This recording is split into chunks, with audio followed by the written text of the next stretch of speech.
खबर आपको देंगे। सीटीडी ने पंजाब के मुख्तलिफ शहरों में ताबड़तोड़ कार्रवाइयां की हैं। इंटेलिजेंस बेस्ड ऑपरेशंस के दौरान 8 दहशतगर्द गिरफ्तार कर लिए गए हैं। सीटीडी की जानिब से पंजाब के मुख्तलिफ शहरों में ये ताबड़तोड़ कार्रवाइयां की गई हैं। इंटेलिजेंस बेस्ड ऑपरेशन के दौरान 8 दहशतगर्द गिरफ्तार हुए हैं, जिनकी तफसीलात हासिल करेंगे डॉन न्यूज़ के नुमाइंदे वसीम रियाज से। वसीम, बताएगा इस हवाले से क्या तफसीलात हैं आपके पास? जी बिल्कुल, सीटीडी ने पंजाब के मुख्तलिफ अजला में कार्रवाई करते हुए इंटेलिजेंस बेस्ड ऑपरेशन किया, जिसके दौरान 8 दहशतगर्दों को गिरफ्तार किया गया। कार्रवाई लाहौर, गुजरावाला, रावलपिंडी और मुल्तान में की गई। लाहौर से अलकायदा के 2 अहम कमांडर जो है वो गिरफ्तार किए गए। इसी तरह दहशतगर्दों से जो है वो बारूदी मवाद, hand grenade, detonator, mobile phone, असला और नकदी जो है वो बरामद की गई है। दहशतगर्दों की शनाख्त का अमल जो है वो मुकम्मल कर लिया गया है, ताम इनके खिलाफ मुकदमा दर्ज करके मजीद कार्रवाई की जा रही है।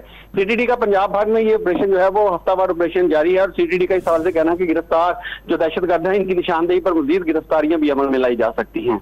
इंटेलिजेंस बेस्ड ऑपरेशन जारी है, मजीद कार्रवाइयां भी की जा रही हैं। तफसीलात बता रहे थे वसीम, बहुत शुक्रिया आपका।